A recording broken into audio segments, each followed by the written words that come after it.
So hello everyone and welcome to this amazing Waterloo Road reunion. We have got some absolute legends on the show, starting with the man to my left tonight, Mr. Philip Martin Brown, aka Grantley. How are you? Hi, Lewis. I'm very well, thank you. Cheesy introduction. Our program, the Who Wants to Be a Millionaire? We'll give you a little quiz later about Waterloo Road and see how well you do. Look forward to it, yeah. Now we've also got Zeri is on the call, who played Celine, who was desperate to get Dante, but his heart was always with Chloe. So how are you? I'm good. I'm all dressed up because I'm usually on a school run or got baby sick all over me. So I'm feeling good tonight. Looking forward to seeing everyone. Well, thank you for joining us. Now we've probably got one of the biggest villains in the show, mainly because he was partly responsible for Tom dying, and I know that he still gets a lot of stick for it now. So let's say hello to George, who played Kyle. How are you? It was all right till you called me a villain. I mean, that was one of the biggest moments in the show. We'll talk about that later, because I know that people on social media still give you a lot of stick for that. Every day. You live with that. Now we've got probably out of all the characters in the show, I think the most unlucky was Camilla, who played Lorna Dickey, because I mean, she died. She was cheated on by Tom with her best friend, and she was desperate for love. She even tried it with Andrew Treadman. It just didn't work. So thank you for joining. How are you? I'm very well. Thank you very much for having me. I'm amazed you agreed to come on, because it wasn't the most pleasurable experience in regards to your character. You know what though, it was one of the loveliest shows I've ever worked on, even though it wasn't great for the character. It was great personally for me, because it was just such a lovely bunch of people, and it was just a nice show to be part of, especially at the beginning as well. Well, we're going to be bringing you on with your on-screen husband a little bit later. Next up, we've got Reese, who of course played Denzel on the show. And we literally saw you grow up. I mean, the before and after picture of you now is incredible. I'm just glad to say my voice is finally broken, to be honest with you. He's a man. Join you on that one, Reese. We got Holly, who's joining us as well, that played a bully in the show, in Leanne. So we'll be talking to you a little bit later. Thank you for joining.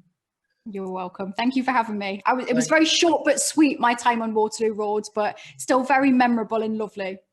Well, we'll be talking about that a little bit later. Now we've got Tom, who I sent him a picture of his before and after. And my goodness, you haven't half changed. Paul Langley haven't changed. How are you? Plays the guitar, you know. Do I get an award for the most changed person? Because if anyone recognises me now, which never happens anymore, it means that I need to go on a run and cut my hair. So, but thanks for organising this, Lewis. It's great, mate. Thank you. So thank you so much for coming on. We've also joined by Darcy, who of course played Lauren, one of the show's longest serving characters and most popular. Thank you for joining. How are you? I'm very good, thank you. Thank you for having me. It's so nice to see everyone and put some makeup on. And you've got a drink as well. We're also joined by Rebecca. Thank you so much for joining. You of course played Vicky McDonald. We're going to have your on-screen boyfriend joining. He's stuck in traffic. But Ronan Burnley will be here shortly. Brilliant, can't wait. Now, someone who's definitely changed, got a nice beard going on, Dean Smith, who played Philip. How are you? Hi, how are you doing? I'm good, man. Yeah, in the show, the character was asked, what would you see yourself doing in 5 years? And it said, with a beard. So I've been growing it for 6 months just for you, Lewis. That's amazing. The fans are going to love that. Now we've got Georgia, who's on the show, who we'll bring on later with Rebecca and Ben, because she kind of got in the way of that relationship there. So let's say hello to Georgia. Hello, meddler up in here. Do you know, it's really good to speak to you. I've been ready since Thursday. Seriously, I got totally ready. Hair and makeup, which is obviously, as the girls know, like a real treat these days. Set the lighting up, set the microphone up. It was like 5 minutes to get my glass of red. I didn't fancy it. I thought I'll have a go. Glass of red, sat here. I logged on, and it's my first Zoom thing. So I logged on and I was like, right, 7 p.m. And I was looking and I thought, unprofessional. It's not started. It was 7. I thought a couple of minutes. And I looked again at this message I'd been looking at for the last 10 minutes, and it was today's date. So I've been ready since Thursday. It's nice to speak to you. I love that. That's dedication. Now we're joined by Kane. Thank you so much for joining us. You, of course, played Harley on the show, and we'll bring you on later to talk with Philip, because you two had a great chemistry, and we saw the mellow side of Brantley with you. So thanks for joining us today. It's absolutely no problem. It's my pleasure. It's great to see so many familiar faces again. It's great to be on the show. It's a good day for me too. It's actually my birthday, and I'm spending it. Happy birthday! I'm with you guys, so it's amazing. Thank you very much. Thank you. We're joined now by the incredible Lucy, who played Danielle. We're going to have your partner in crime should be joining us any moment as well. Yeah. You were a big part of the show, so we got lots to talk about. So thank you for joining us today. Thank you. It's great. Again, kind of, mirroring what everyone else is saying, it's just so nice to see people's faces, because obviously, people that I worked with, I still follow you and I'm still stalk you on Facebook and Instagram and God knows where else. So I kind of know what you're all up to, but it's nice to see everybody and hear everybody's voice. I mean, particularly Reese, Douglas, your voice has dropped since I knew you. You've probably shot up in size as well. So no, it's lovely. It's a real kind of blast from the past. It's great. Thank you for having me. Thank you. Well, now we're also joined by Mr. Jason Doan, who was literally the Gail Platt of Waterloo Road, because he went through everyone. He had Lorna, he had Izzy, Davina Shackleton. I don't think there was anyone who didn't have it in the show. How are you, Jason? The Gail Platt. I have no comeback for that, mate. Wow. Wow, this is going to be good. Now, we're also joined by probably the biggest villain in the show's history, without a doubt. It's got to be Reese, who played Earl Kelly. He was just bad all the way through. How are you, Reese? I'm good, thanks. And can I just say, I think you've misunderstood. He's misunderstood? Yeah. He wanted to love vaccine, that's all I'm going to say. No, but I'm good. Thank you for having me. We were off to a great start. I got ejected before I even turned my camera on. So thank you for coming but on. Thank you for organising this, because I mean, I know everyone's been saying it, but I haven't seen most of these people in so long. So it's really beautiful to see everybody's faces. Yeah. And we're also joined by Kaya, who's on the show, who of course played Phoenix. How are you? I'm good. Thank you for having me. I was a little bit underprepared. Yeah. My phone, but I'm awesome. Well, we'll see how much you remember a little bit later. Now, we had a late joiner. I'm really excited. The legend that is Bolton Smiley. Thatcher's on the call. How are you? I'm good, Joe. What are you saying? You all right? Yeah, really. It's good to have you on. Thanks for inviting me, yo. Appreciate it. Now, we literally have Miss Waterloo Road. We saw her as one of the most popular pupils of the show, and then went back as the school secretary. It's the brilliant Chelsee. How are you? I'm good. How are you? Really good. Hi, Thank you so much. Hello. Missed you, Mom. Yes. It's great to have you on. So what we're going to do is bring some people on individually for some chats about some storylines. And we've got to start with, as I mentioned, the Gale of the show, just because of the amount of women that he went through. Mr. Jason Doan, how are you? I went through. Yes, I'm not sure I like that phrase. Yeah, I'm good. Thanks, Lewis. How are you? You really are turning into Jackie Weaver, aren't you? Good old Jackie Weaver. You know, it's great to have you on, because Tom Clarkson was literally one of the biggest characters in the show, and he really cared for the pupils, didn't he? He had their best interests at heart. He wasn't into the politics on what goes on the school, and he was just a lovely guy. I mean, what were your kind of memories on Waterloo Road? Did you enjoy playing the part? Yeah, I loved it, mate. We had a great time, and it is fantastic to see all these people that we haven't seen for ages. It's like everybody is saying it.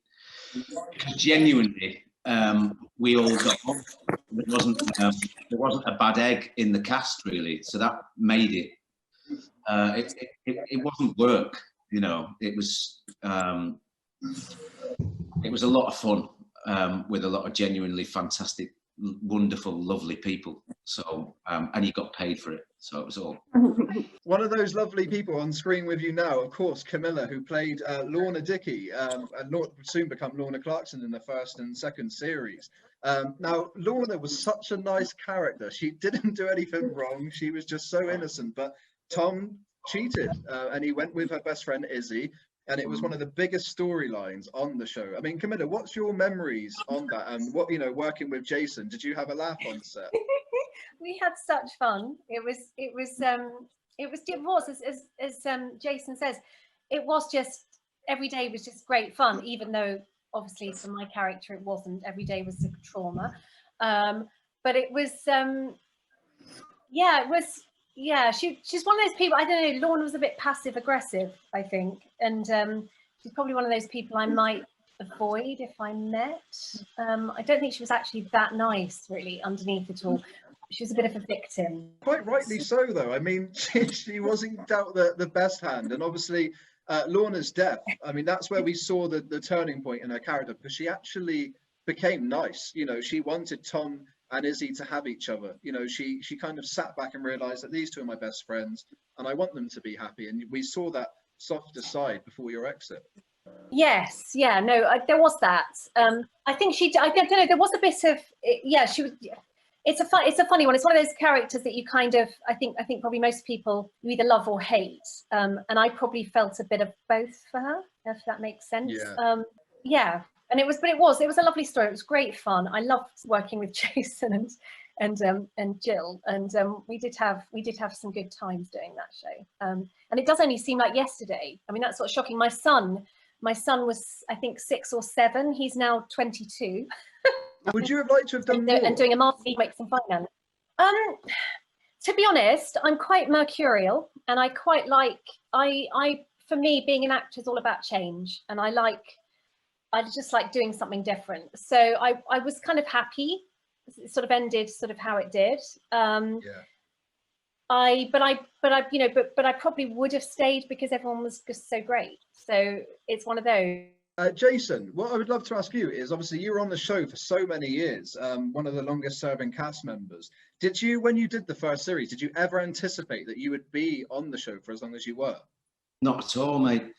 And also, I didn't think that 15 years later, or however long, 14, almost 15, isn't it? I think. That's so scary. we'd still be talking about it. The big storyline for Tom was obviously finding out he had a son, Josh. It came out of the blue. And it was a weird kind of storyline with that, how Josh came about. But the big storyline was Josh coming out as gay, you know, and Tom struggled at first. You know, it was a shock. He didn't know how to deal with it. But then we saw that actually he just embraced Josh for who he was. And that was a really important storyline, I think, at the time as well, for parents that might have had children that have just come out as gay, to actually see your reaction on screen, I think would have helped a lot of people. When you get given a storyline like that, do you feel that, you know, that because it's such a big thing, to give it justice and make sure you do it the best you can? Yeah, totally. I think you've absolutely got a duty to do that. To be honest, I was more, I can't say that, it's too flippant. I was more freaked out about how he was conceived, apparently. But joking aside, no, I mean, of course, you know, the beauty of Waterloo Road was that it dealt with huge issues, and a real cross demographic was watching the programme, and so you had a duty to deal with each issue responsibly, and I hope that it did help any young gay men or women come out or communicate with their parents, or you know, just to inspire them in some way, hopefully, and make them feel that it was okay. It wasn't, they weren't alone, you know. Yeah. I mean, well, one person on the show, character-wise, that made Tom's life a little bit of a nightmare is Mr. Earl Kelly, who's on the screen now, because he, you know, you were living happily with Davina, and then next door the Kellys move in, and then that was it. Then you were having dead pigeons, I think, on your doorstep, and Earl just didn't care. I mean, there was a moment I think he kind of went right up in Tom Clarkson's face, and it became a really good rivalry. I mean, Reese, what was it like for you playing that character? Because you said then you misunderstood. I mean, he was bad. He was bad, but I wanted him too bad. That was. I loved it. I obviously, so as some discourse has like cropped up recently, my auntie sent me an article, and because people have noticed obviously that I played 2 characters in Waterloo, so I went in as Noel Parkin, sold Maxine some crack, and then almost went back. Yeah, you remember? And then I almost went back as Noel Parkin again in season 3, but then they changed their mind and then backtracked, and then I came back as Earl. So I knew what I was going in for. Me and Jason had some really good stuff. In fact, I just saw it again recently because I was looking at my old show reel, and you're on there, Jason. Oh, I've arrived. I've made it. We went at it in that scene. Do you remember the scene where you where I talk about Davina and you throw me about the room?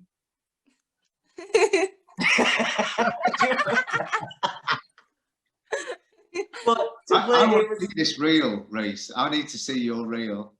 You need to. Yeah. No, I don't think that might not be the one on there. The one on there is just the locker scene. But we had a couple of like toe to toes, I think. There was a bit. It was good. I loved it. I loved playing him. I thought he was like like a fully realized psychopath. And it's always nice to play characters like that because they're so far removed from like everyday characters that you get to really push. Well, so, I mean, I want to reunite you with some of the people that actually on the screen now. Everyone should be able to see some of the people that you tormented on the show, which of course was Bolton, Smiley, Paul Langley. They were terrified of Earl Kelly because, I mean, Bolton can handle himself. You know, he was the alpha male on the show, and I think you came in and added that dynamic where actually you were that kind of crazy because, you know, they were terrified of you. What was it like, you know, you 3 working together? Do you have good memories? It was calm. It was fun. We had our little boxing fight. Oh yeah. And then I like kidnapped you both at one point, didn't I? A little bit. Remember? Yeah. It was in the like PE changing rooms. My man was holding us up. Man. But then we kind of like left each other alone after the first few episodes. Yeah. I feel like after the boxing thing, it kind of dissipated, right? Mm-hmm. Because then I was just tormenting Maxine and Chelsee. Yeah. But only because can I just say, Janeece fancied Earl. I think that was. She did. But Janeece fancied everyone. Janeece stood out for whoever would have her. Whoever would have Janeece would have. Lewis, can I just ask? Lewis, can I ask, please, what is crack? You had to go there. Unbelievable. Grantley Budgen just went there. I mean, no, Reese, I mean, with your character, obviously it was a sad end because, I mean, the scenes that Chelsee, Janeece played when Maxine actually died in the show, I mean, that was some of the most moving pieces of acting I've seen in Waterloo Road. I mean, Chelsee, you were incredible, you and Janeece, in that moment. Oh, thank you. I'm not really one to do them dramatic pieces, so it was nice. But yeah, I enjoyed it. I mean, so we're going to go over now. We're going to come back to you in a moment, Chelsee, because we've got loads to talk about with you. Because, of course, you were Miss Waterloo Road, it's fair to say. So we're going to go to Bolton and, of course, Paul Langley now, the double act of the show.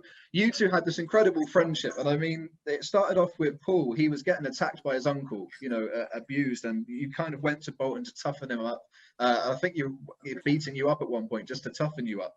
And then this amazing friendship just bonded with you both. And it looked like a real friendship on screen as well, just the chemistry that you had. Did you get on well on set? Yeah, massive. I mean, I think I was only supposed to come in for one episode, and then just for Tatch's storyline, and then we just hit it off straight away. And if you think about it on paper, me and Tatch are from complete opposite backgrounds, different people, and you think we won't get along, but we were just so weird as each other that we just got along. And then from that, like, we even managed to do an interview for BBC Radio 1 Extra, and they liked our chemistry that much that they invited us down to do a Radio 1 pilot because they wanted us to be like a duo DJ. Anyway, we went there and it was complete shit, and we didn't get the gig. That was me and Tatch, like, and even to this, he came to my wedding. Like, we hadn't seen each other for ages, but he came to my wedding and just popped up, and that is like, I love him to pieces, man. And I owe him so much because his character, his acting, not just saying this, he's probably the most talented person that I've worked with and will work with, and he's a top geezer, and that's a relationship. Right, whoa! You can't say that. But that's all I'm going to say. Like my character would not have worked without his, and yeah, that's it for me. We had that audition, innit? And we just like, my guy, what was his name again? Mark Jobs. Jobs. He had us in the room, got us like doing the scene over and over again. And I just kept looking at him like, you see, yo? And he was like, oh, you're all right, you're all right. Oh, yeah, man. Job. That was the first job, that. And then we just hit it off, yo. Me and him were just busting jokes all over the show. I mean, the great thing about Bolton was he was this tough guy. He can handle himself, but he had respect, you know, for his ladies in his life. Like Miss Mason was almost like a mother figure. You know, he really believed in what she could do and turn you around. And your mum in the show, you know, that was someone you really looked up to, you know, big time. I just want to say R.I.P. to Kay Purcell. Yeah. Big love family. Loss and that. Lovely lady. Yeah, great woman. And we're dedicating this episode to her at the end of the credits as well. And I mean, but you had this amazing relationship where, you know, you feared her. You know, if she thought you'd done something wrong and kind of shouted at you, that's when Bolton stepped back and was like, look, I haven't done anything. You know, there was that respect there, which was nice to see. Yeah. But it was legit. It was like that in real life as well. Do you know what I mean? Like, me and Kay, we would bust jokes all the time, but anytime I was getting a bit too hype, because I had the tendency to get quite hyper on set, like, touch, calm down. All right, I'm gonna chill out, don't worry. One of my favourite, as a fan, moments of the show is Bolton and Grantley. I mean, the dancing scene as well, when Grantley's dancing. Was genuinely you? You didn't have any help, or I mean, you were really good. Hey, I was in that scene as well. I was an extra. I discovered that today. Yeah, I was an extra in that scene. No, that was that was me. I used to do a thing called Northern Soul, Lewis, back in the 70s, and Blackpool Mecca and Wigan Casino and places, and I just sort of remembered it. And whenever I got the chance to do a dance, and it was Denise Welch who'd mentioned this to the producers, and they took me to a club in Manchester and said, we've heard about you in this dancing. Can you go on do a bit now? I said, well, yeah, if they put the right music on. So someone put some 4/4 fast music on, and I did a bit of dancing, and then it's written into the script. I did have fun, but after take 74, it was such a brilliant scene. I think we're losing connection there, so we'll come back in just a moment. But now we're going to go over to, as I said, Miss Waterloo Road. Chelsee, how are you? I'm really good, thank you. It's nice to see everyone. It's been too long. I've missed you all. Oh, Lauren, hello. Hi, sorry, I was helping my nana. Oh, it's nice to see you. Hi, Lauren. Hey. Hey. So, Chelsee, when Janeece first come on our screen, cheeky, bubbly, you know, she just was happy all of the time. And the great thing about Janeece was she was innocent, you know, as a character. She didn't really have a bad bone in her body. And the scenes I loved was Janeece and Andrew Treneman. You know, that this guy came in, was quite strict. Yeah, because, I mean, he made you love dinosaurs. Oh yeah, she was obsessed with dinosaurs. I think Janeece has got quite an addictive personality. She's quite like me, actually, to be honest. When you think back to your whole time in the show, and I know this is difficult just because of how long you were in it, what stands out as one of your favourite scenes of all time? Oh my favourite scene. Oh shit! Probably when I done the Shakira dance. Oh baby, when you talk like that. Yeah. I've still got the voice as well. That's a treat. I didn't expect that we were going to get tonight. That's amazing. I mean, so obviously we saw you as a pupil on the show for a lot of series, but then you actually came back. So how did that all come about? Did they just approach you? Because when you left the show, it did feel like it lost something because you were a big part of it.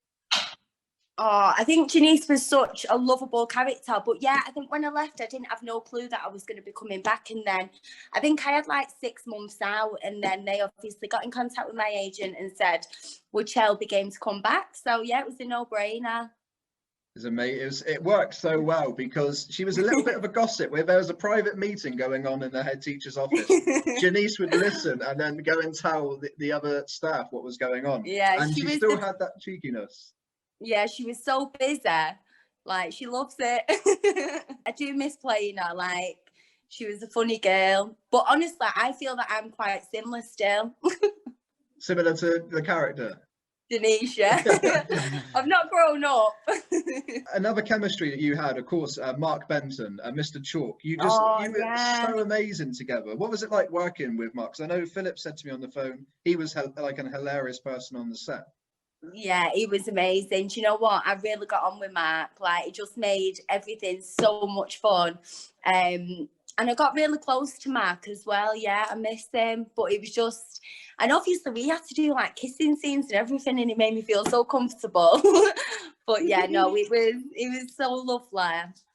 He was probably one of my favourite persons to work with, Mark, but that was probably because I had a lot to do with him. So, but yeah, I love working with Mark. What's it like for you when you watch clips back? Because obviously it was so long ago and you look completely different. Are there kind of times where you're like, oh my God, because you look so different? No, I've still got a big fat head like But do you know, I mean, every time, like, see, I've not watched it back. I've not watched the box sets or anything, but you do get like people tagging you on Instagram and stuff, like the funny scenes. And honestly, I just think they really need to bring this show back. It was so funny. But yeah, no, every like scene that I watch back or whatever, or what someone tags me in, I just piss myself laughing. Would you go back as Janeece if you had the chance? Oh, 100%. I think that we need to make it happen. Hopefully do you not it think will do. Teenage years where we're all in, no, we'll be too old for college now, won't we? Yeah. No, the thing with Waterloo Road, uni from home. You can be any age. Yeah, I think that we should get on him and get him to do a little reunion. It definitely needs to happen. We're going to go definitely up for that. Definitely up for that. Bring you back from the dead. Who can we talk to make Have a great time, guys, filming the next series.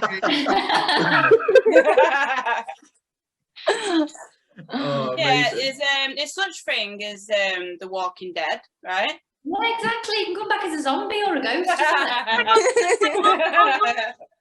Tom and Izzy are all dead, right? So we can have like our own show about the afterlife or carry on the same crap. Or something. Or whatever, I don't know. You know. Ghosts of Waterloo Road. Yeah, it'd be great. So we're going to go over. Still love to see it. So we're going to go over now to George. Hello, George. Hang on, I was muted. Go ahead. How are we doing? Well, we've got to talk about Kyle. He was a great character in the show. I mean, he came in as trouble, basically. You know, he was rough. Yeah. He set his dog on teachers and the pupils. He was a real bad boy. How did that come about for you? Because obviously we knew you from Britain's Got Talent. You know, you were an established name in the entertainment industry. So did they approach you to do the show? No. I just heard about an audition. I read the bio. It said they're looking for somebody Jeremy Kyle-esque from the estate, and I thought that's me. That just signed up, and weeks later there I was. You had some of the biggest storylines in the show. Obviously, at first it was the kind of Finn and Kyle. You know, they were enemies on the show. They rubbed each other up the wrong way. They didn't get on. Out of all the storylines you did, what stands out as one of your favourites to do? The gang stuff was fun. The gang stuff was good to do, mainly because, you know, we were coming in and we were getting paid to just do the craziest stuff. I mean, one day I came in and I was with Nav, played Tarek, and we were in all day and we were just smashing a car in with like golf clubs and stuff. And that was the day. We just had to smash Finn's car in, and it was one of the best days filming. And the next day we come in and we were trashing the school. It was fun. I was getting paid to do it. It was crazy. To be honest, I enjoyed all of it. I was 18, you know, I was young. I was coming into a show where everyone was young and we all at a similar age were just getting on and cracking on with each other. So there wasn't anything I'd say in particular that was a favourite. I loved it all, man. And the thing with your character, he was a bad guy. However, we as a fan of the show, we saw actually there was nice in there. You know, he was actually just a guy that wanted to change, but a lot of people didn't believe in him. And the moment he got some disbelief, he would go back off the rails. Yeah, he was, you know, he was walking on eggshells his whole life, wasn't he? He lived in a rough estate. I think, you know, it wasn't written as such, but he probably had some trouble with family. And I think he wanted to go to school because he wanted to be a good kid, but ultimately he was always prodded into a corner. And he was the type of kid that when prodded into a corner, his only reaction was to lash out. So there was a lot of lashing out. And when you got characters like Finn, you know, who Jack played brilliantly because he is a cheeky little scouser, and he did prod you, you know what I mean? It was easy to lash out. So it was good. It was good fun. It was good fun. Now, this is a reunion. I think everybody watching this wants to know. Which is, of course, Tom Clarkson and Kyle Stack, because you were responsible and a big part of the reason he died. So we've got to bring him on. Oh, he's back. There he is. So Jason, obviously, Tom, your death on the show was such a big shock for us as fans, because you've been on it from the start. People who watch the show like characters that we all know and all love. So was it your decision to actually leave? It was. The programme had moved to Scotland. My wife was pregnant with our second child, so the logistics weren't working out. And also, I just thought, well, it's time to move on. You know, I thought we'd kind of covered every possible storyline, that character that we could. So I thought, yeah, it was the right time to leave. Yeah. When I first told the producer, they said, oh, well, what we'll do is we'll leave the door open for you. You know, it'll out. I thought, well, that's great, you know, just in case, venturing back out into the big bad world. And then I got the script and I went, oh, okay. He's very dead. So that was yeah. But it was the best day's filming. That was my favourite day of the whole thing. It was so exciting with the crane and being, you know, falling off the building was the most exciting day of filming out of all of it. I mean, with the character Kyle Stack, he wasn't on the show. You know, he had left at that point. I think, you know, in prison. So do they bring you back, obviously, just for that storyline? Because it kind of made sense, because there was the history in the sense where you injured Mr. Clarkson's son. So it kind of made sense to have you as part of this big storyline. Yeah, I was just an aide for Jason, really. I was just there to make Jason look good. You know, it was because, like you say, you know, you said before, not a lot of people could see a lot of good in Kyle, but Tom could. So I think it worked well with bringing Kyle back for that episode. But I'm just happy that, you know, Jason's gone on record to say that he wanted to leave the show, because I can't get any shit anymore. I can't do it. I didn't kill him. He wanted to leave. He said it. The record for all you Twitter fans. It's the best thing that ever happened to me. There we go. That's what George needed. We're going to come back to you for just a moment. We're going to speak to Philip now before he goes, because of course, Grantley Budgen, the grumpy, you know, rude at times character. He was just amazing. I mean, and I know from following you on Twitter, you had so much fun playing that, didn't you, Philip? Yes, I did, yeah. He was modelled, he was based on a real teacher that I had that taught me at school, secondary school. Mike Holmes. I found out some years later. I was in a pub, and I saw him, and I said, "Oh, Mr. Holmes," and he said, "You can call me Mike."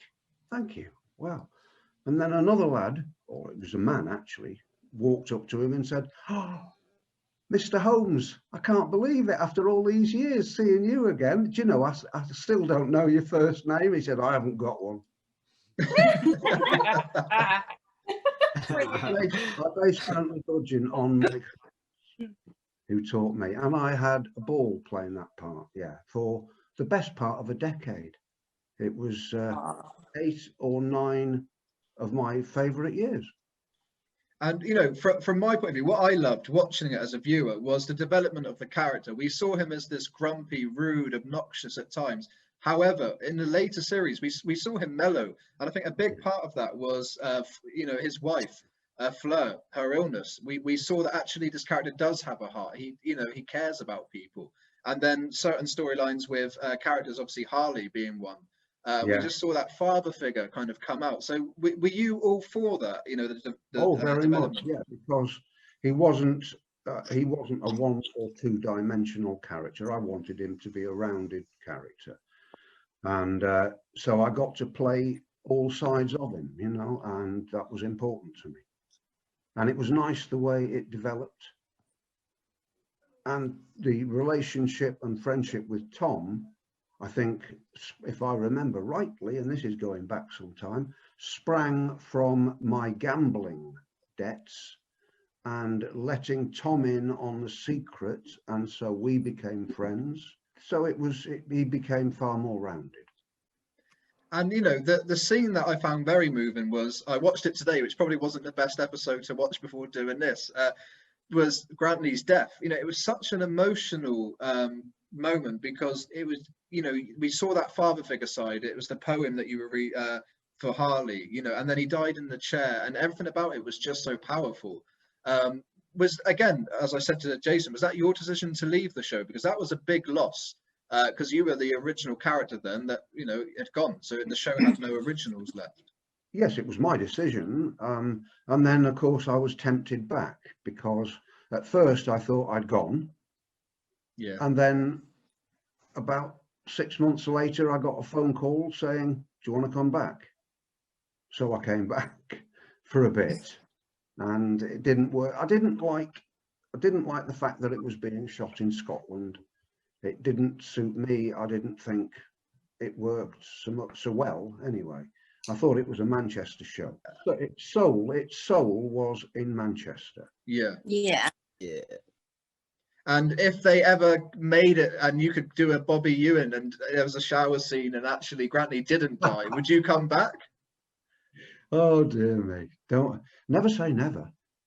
The school's gone now, you know. The school's been knocked down. I swear that old school's gone. Oh, yeah. I haven't said hello to Thatcher or Chelsea. Hiya. Hiya. Nice to see you again. And you. Likewise, bro. This is lovely. With Grantley as well, comedy was a big part of his character, especially the scenes with you and Janeece Welsh. It was some of the best comedy timing I've ever seen. You just had these little comments that you would make and little remarks. And so what was it like working with Janeece? Because you just had this incredible chemistry.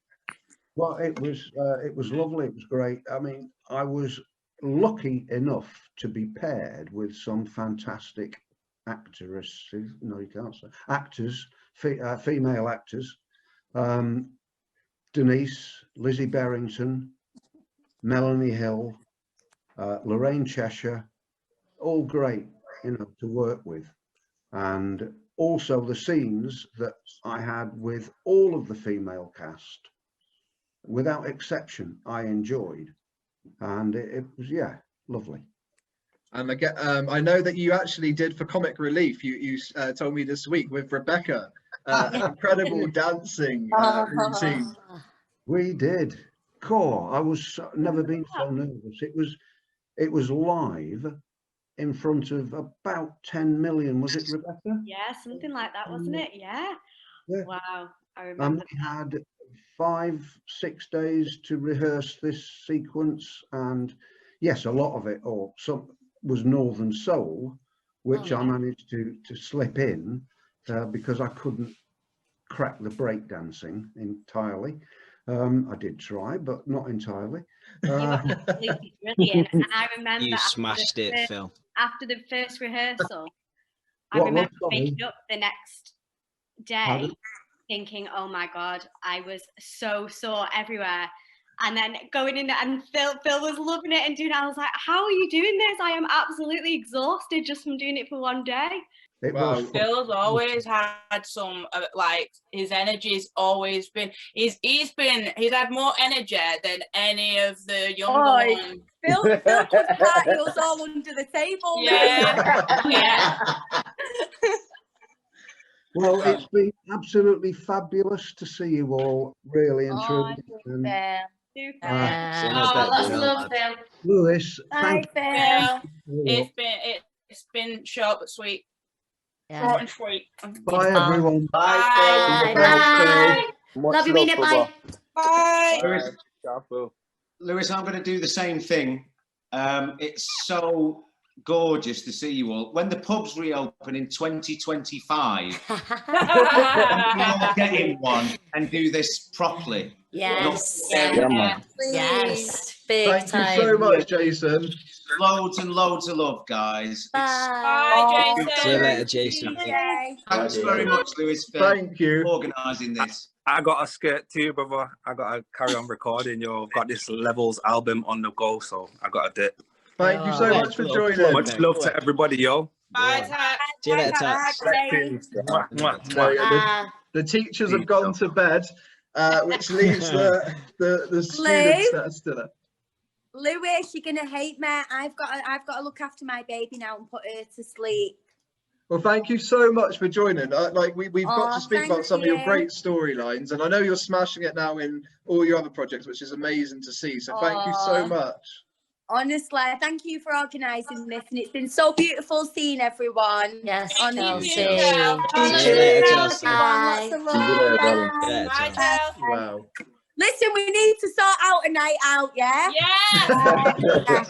100. Right, I love you all. Take care. Thank you. Bye. Bye.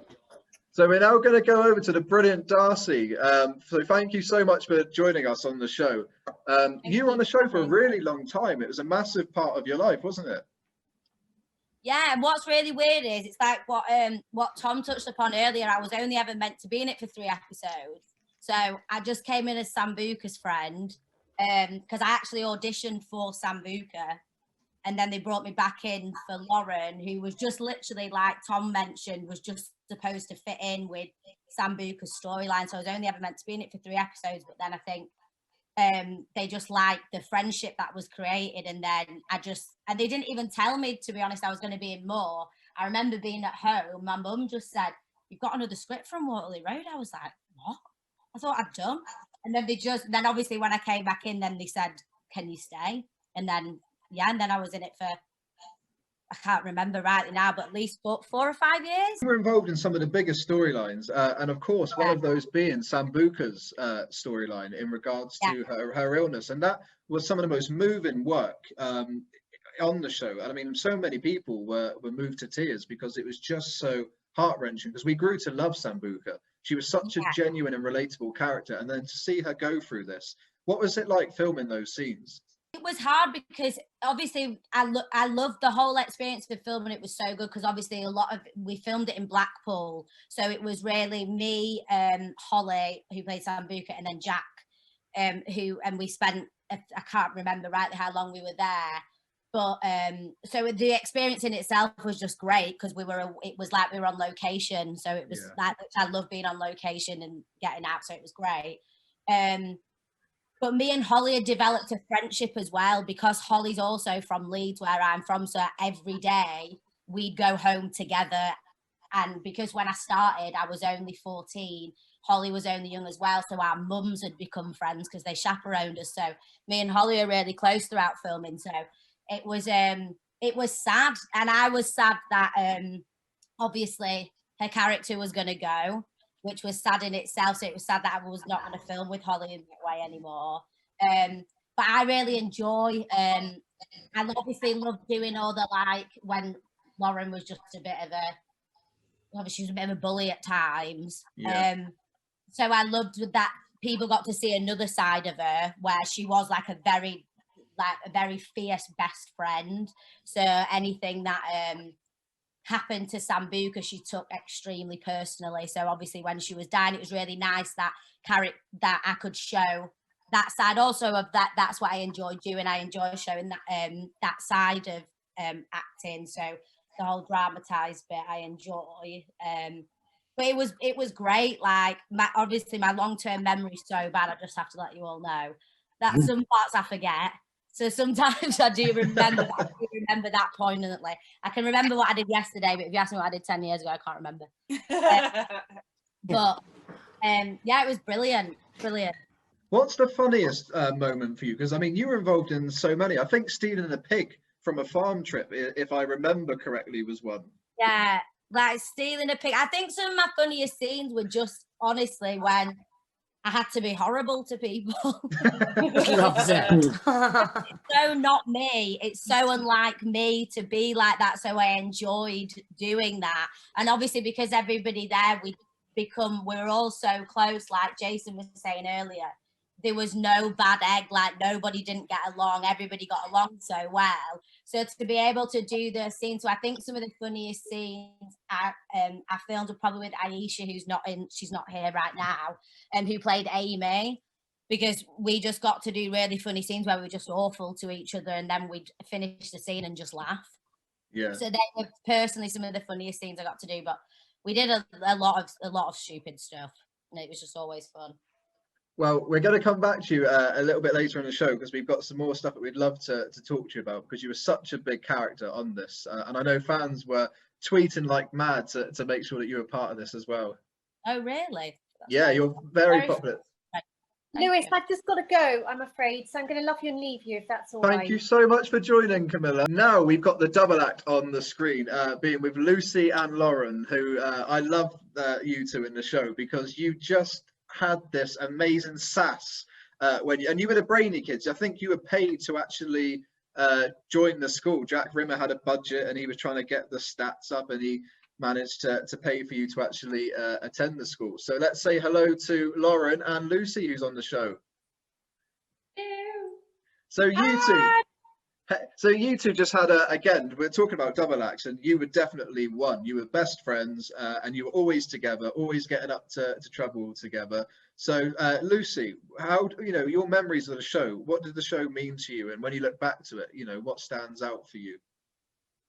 Well, I actually started as an extra. I was like extra number 47, stood by a tree.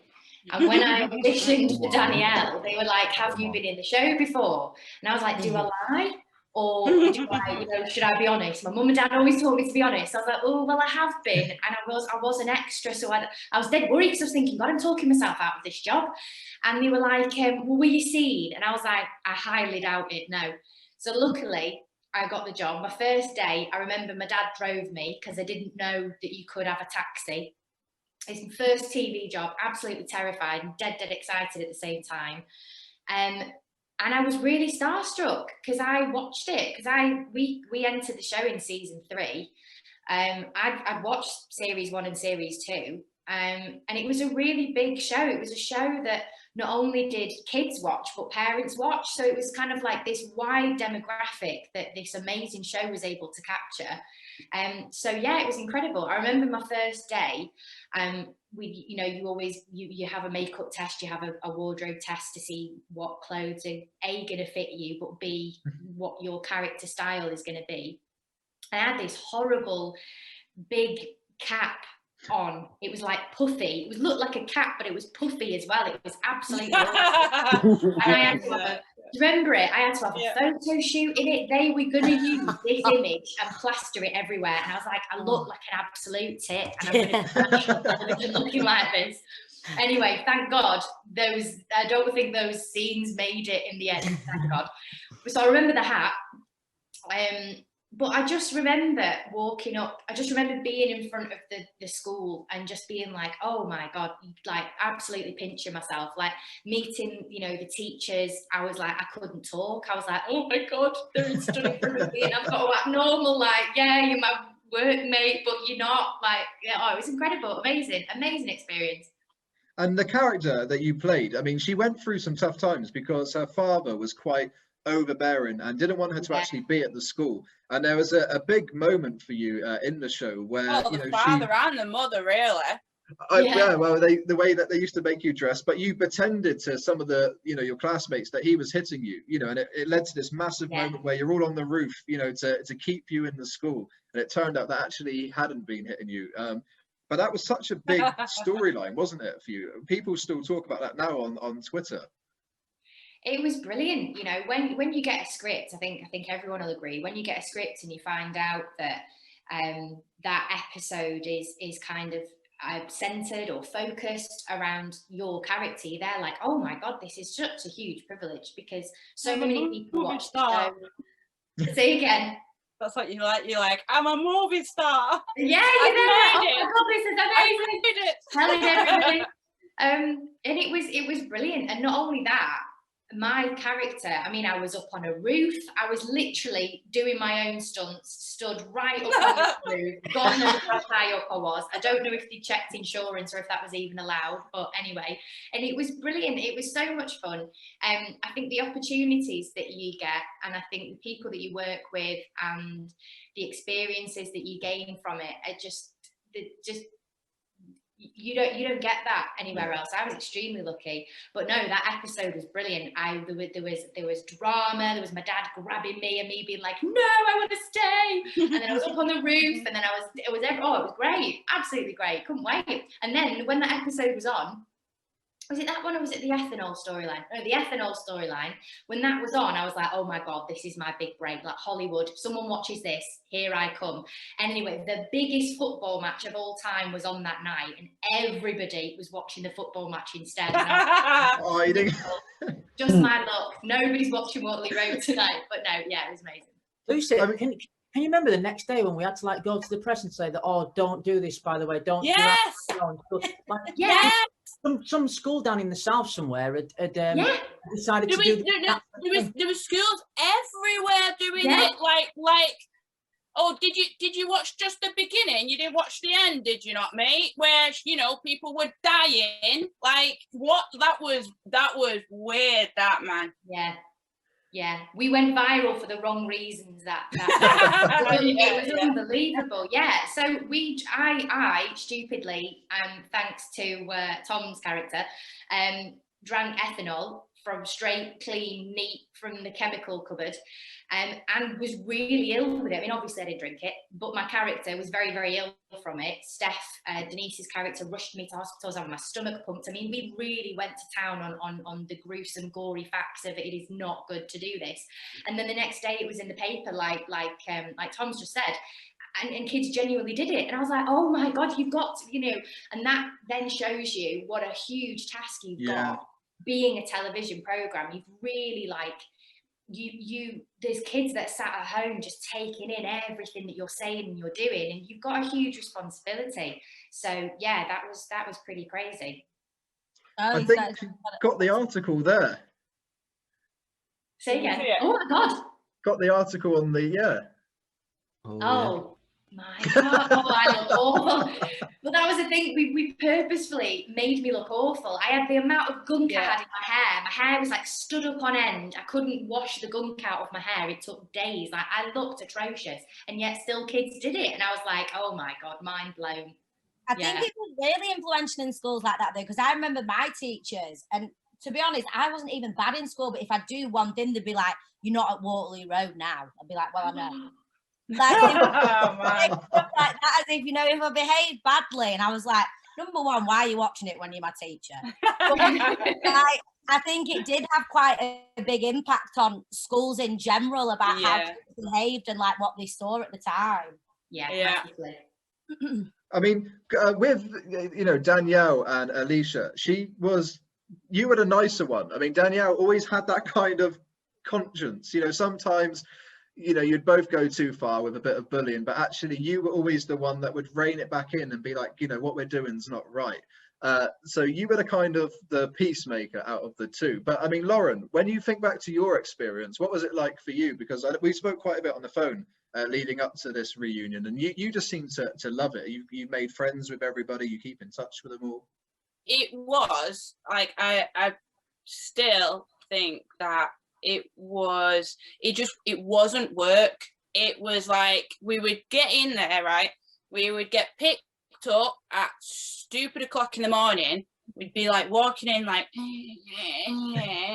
and then after about 10 minutes, they'd be like, makeup, and you're like, oh, and then you would go in, and then we would be like trying to trade places, like, you go first so I can get a nap in the green room.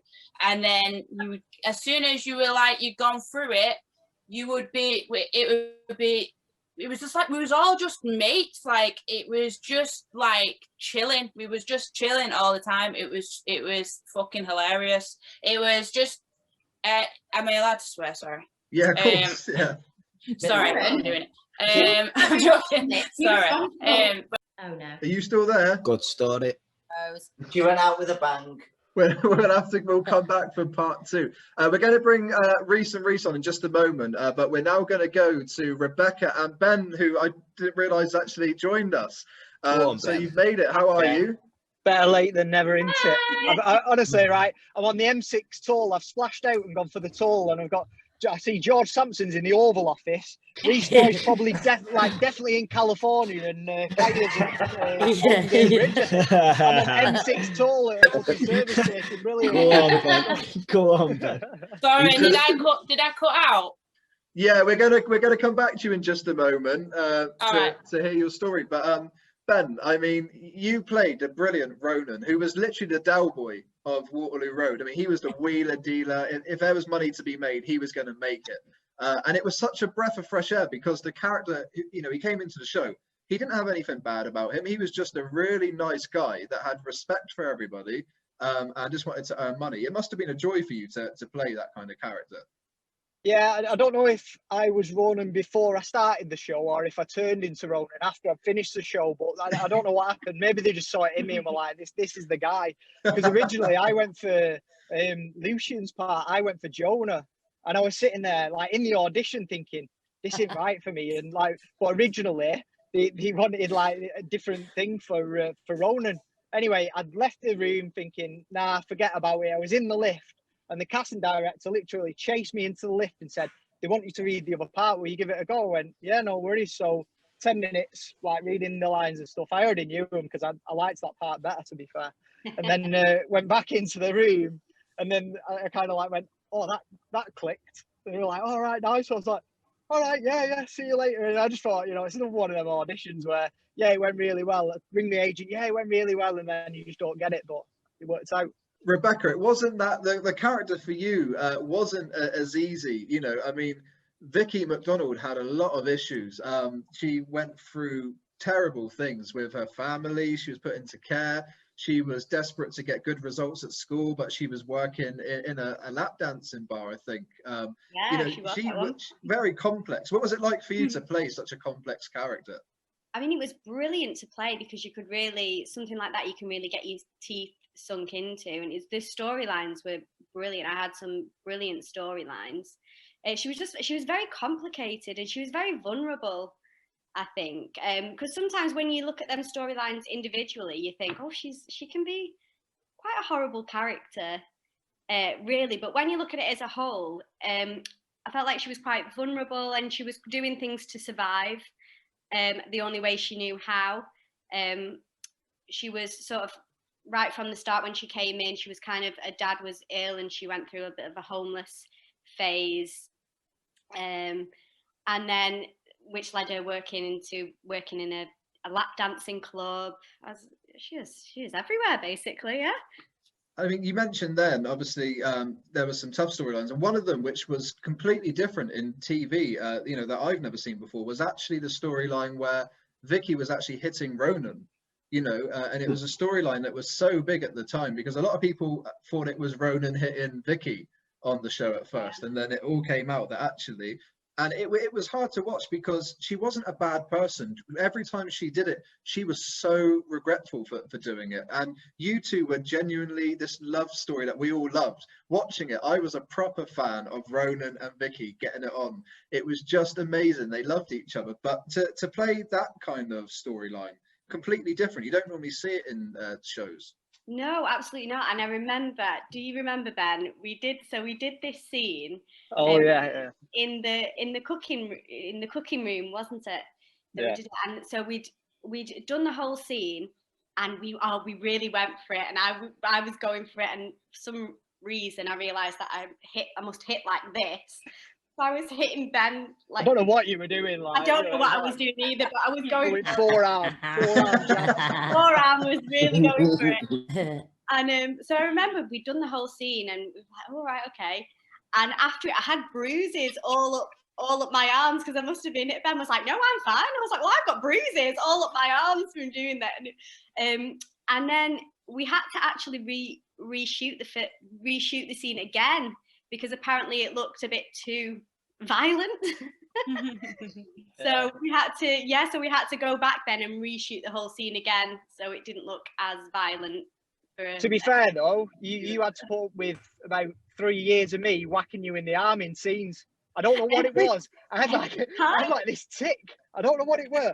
Maybe I was like, I forgot my line. I don't know what I'm doing, so I'll just whack her in the arm. But I just kept doing it. And I was like, what am I doing? After about a year, I sort of clocked on. Every single time, like you'd say, Every year. Anything, you give me a little whack on the arm. I know. I just get nervous though. I get nervous and I'm just like, I'll just give her a whack. So you start hitting your cast. Yeah, honestly, I don't know what I was doing, but you'd be like, you've done it again. I was like, nah, not that time. And then we watch it back, all like, oh yeah, I did, yeah. There's probably a compilation somewhere of me just like whacking you in the arm. For both of you, one character that kind of was getting in the way of this love story was, of course, Maddie Diamond. She just was trying to be too close to Ronan. Vicky wasn't liking it. So let's say hello to the brilliant Georgia. How are you? Hello, you're right. I'm really good. Thank you. How are you? Really good, thanks. I mean, you were definitely in the middle of this love story because she was sweet, she was innocent, but actually, I think she was trying to get Ronan, wasn't she? She's trying to get some love. Like every storyline's about. She didn't really have any friends. I mean, she had a friend in Ronan, and you were lovely, and that was it. She was just after someone being lovely, but they always just turned out to be men and older than her, loads older than her, always older than her. Strange. So yeah, just looking for love in the wrong places. I'd forgotten that about you, Becky, hitting him. I'd forgotten that, and I can't believe I blooming did it. Sorry for that. Your fault. I totally forgot that. And it makes you wonder what you forgot in real life. What have I done? Do you know what I mean? Like, that's bad. I'll tell you what, it'd be the only time I'm ever captain of a rugby team, put it that way. No, there's not a flipping ounce of meat on me. I'm just skin and bone, pal. And now captain at rugby team, I'm like, yeah, this is, TV magic here. But honestly, through that storyline, Vicky hitting Ronan, and Vicky cheating on Ronan with Aidan, the abuse I got because everyone loved Ronan because Ronan was such a lovely, gorgeous character. Yeah. Everyone was so upset that I could even do that. Oh, I'd forgotten about the wheeling dealings of Ronan, and 100%. I just remember you now. I remember it. You selling fruit and possibly phones. I can't remember it all on the go. Absolutely everything, like ingenious. So I can totally see why she was attracted to you. What a catch! I mean, Georgia, when you came on the show, I mean, your character was so emotional. Her dad has just left her mum for Sean Diamond, and her life was turned upside down. She's now in Waterloo Road, and she was going to cause trouble. Whatever she could do to make Sean look bad initially, she was there to stir things up, wasn't she? Yeah, well, she got put there because, I'm remembering all this now, thank you, because I kissed, it all came out, I'd kissed my mum's boyfriend. That's not good. So then I'd been put there And Sean was great to me, but yeah, of course. Oh, there was that dinner party, and I put hair in the soup. I loved that. I loved that. That was great. Hair in the soup. I can't remember what else I did. Got pissed as well. I remember doing some pissed acting, falling off a sofa, and that. That flashback, terrible acting springs to mind. I always felt sorry for her. She didn't really have any mates. But we saw a more fun side, you know, later on in the series, especially when she became friends with Sian. You know, she actually kind of embraced her, and she almost became a mother figure. And that's where we saw a completely different side. And I think, you know, fans of the show started to warm to the character. You know, she wasn't this brash, obnoxious girl. She's actually quite relatable. You know, that's what I think we liked. Oh, bless her. Well, I mean, like the whole show, the whole experience was so good, so great. I remember I turned 18 when I was doing it. I was 17 up in Manchester, had a flat. Jack lived a couple of floors above or below me. There was FIFA night there, not that I played FIFA. FIFA night there. Do you know what I mean? Club. It was like Tuesday club. There we go. And you know, it was just like stuff like that. My 18th birthday, we all went down Akbar's. Is it Akbar's, that amazing Indian, best Indian ever? And like experiences, we had such fun experiences. Through that time, I remember myself, I think this was, like 10 years ago. I felt like I got into that Manchester thing. This might have been like this is all right, Swansea girl in Manchester. I made it my effort to wear high heels everywhere, right? And I was doing a lot of shopping at the time, and I was living just up the northern quarter, and I would wear these high heels into town, like teetering into town to the Arndale Centre, walking around the Arndale Centre, ridiculous in my high heels. And like, I loved it. It was a really, really, really fun time in my life. So really great experience. I loved Glasgow. Love Glasgow. Banging food. So people said to me when I realised I was moving up there, it's going to be cold, rough, and I'm sure there's a thing. Yeah, but that flat we lived in Glasgow, Georgia, was mega when we did the crash. So we played Sisters. Yeah, we played Sisters. Yes. And we had such a great time up there. So I'd never been there before. Cold, rough, apparently. I packed all of my like jumpers and things, and Glasgow was the hottest city in the UK for 3 weeks. Whatever the video was, look it up. It's true. We're there in our jumpers, banging food, haggis, neeps and tatties. I loved it. So I was really grateful to be taken somewhere. I love it. I loved it. Yeah. Well, Maddie was such a great character, so thank you for taking part in this today. And we're going to bring the two Reeses on the show now, who of course played the legendary Kelly brothers. So let's say hello to the. Should be on the screen now. Reese, you've changed so much.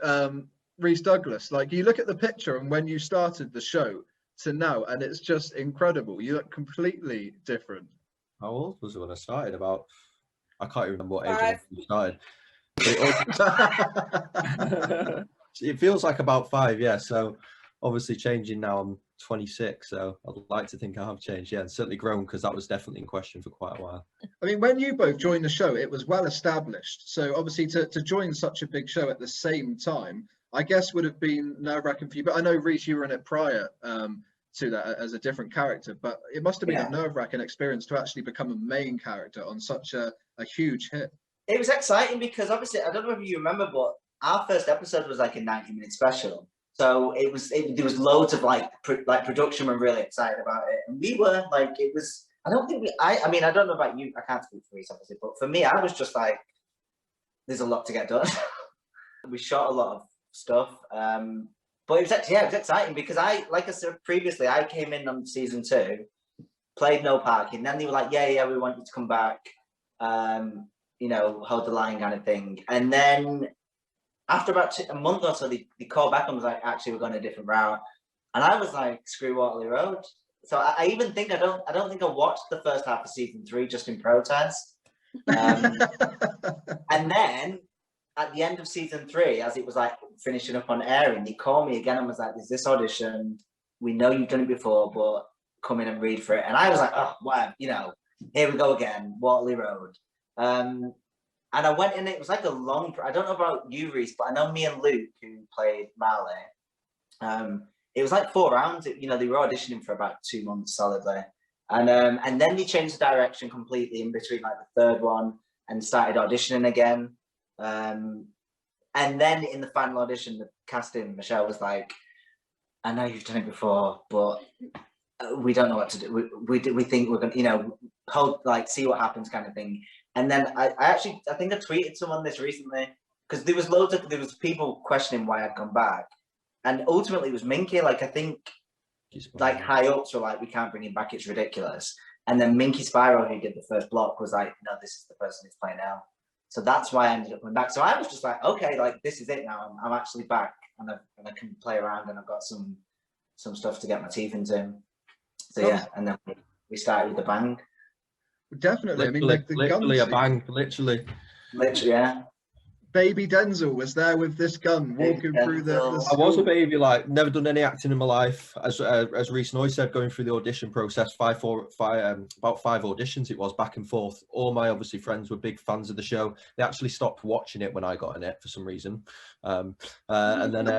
And yeah, so never acted before, and then obviously landed the gig, and it was just a bit of a whirlwind. I'm sure it was for a lot of us, you know, especially going into such a, as Reece said, a 90-minute special episode, basically being given a real gun, telling me how to use it. And I'd say for anyone that's going off and starting off as an actor on TV in such a prolific show and having to deal with such a big scene and whatnot, it was mad.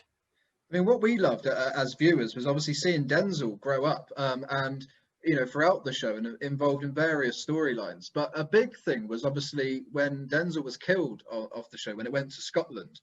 You know, that it was a shock. I mean, what were your thoughts on that when they told you that you were going to be killed off? I honestly don't know what to say. I was on my way to do Casualty on the train, the Virgin train, and I just remember, obviously, that we had a break, and I'm on my way to do Casualty, and I don't know if anyone's done Casualty. I'm sure a few of us have it. We've all done Casualty. Hell of a long, it's a hell of a long train journey from Manchester, and I just remember the art department. She's called Tina Hicks, lovely woman. She gave me a ring, and she was like, "Have you got a recent photo of yourself?" I went, "What a recent photo of myself?" She goes, "We're 3 weeks into filming your funeral," and I was like, "Oh right, I guess I'm not going back."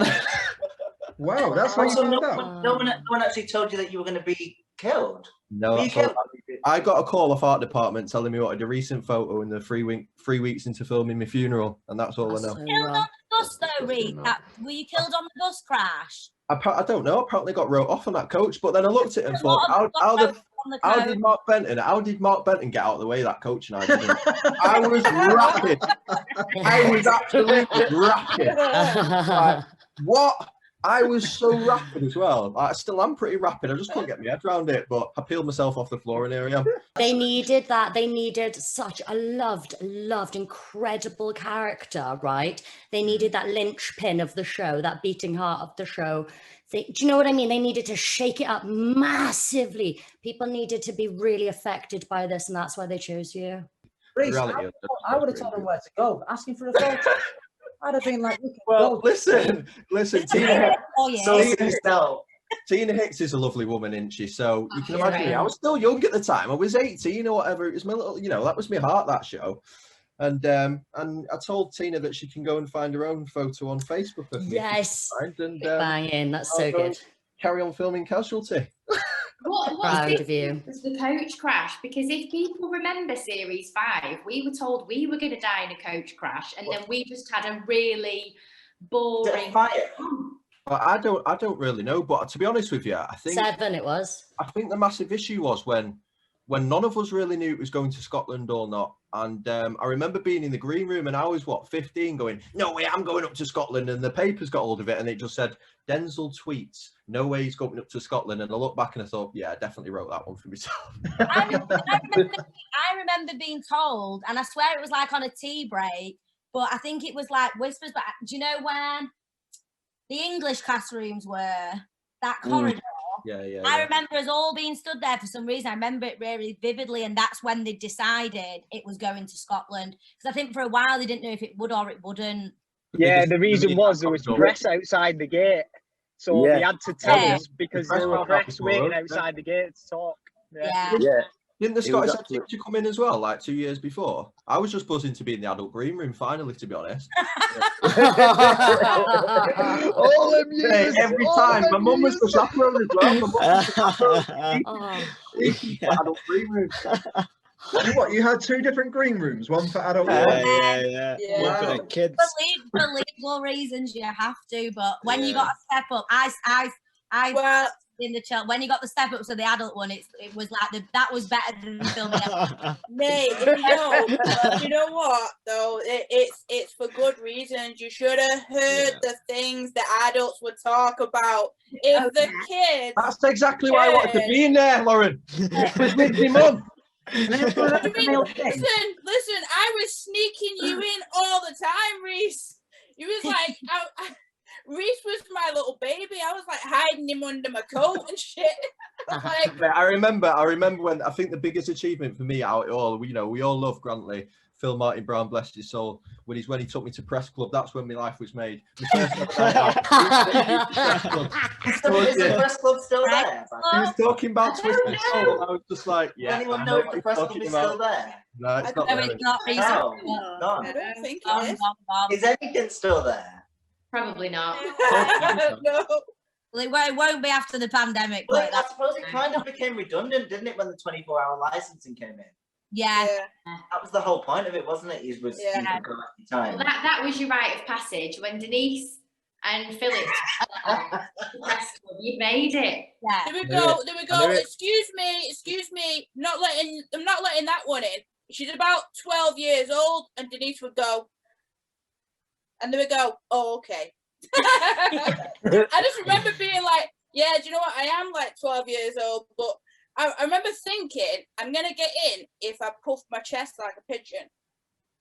And being like, and then Janeece was like, they're with us. And they were like, oh, right, okay. And we walked past. I'll never forget it. My shoes are still on the carpet in there. Oh, yeah.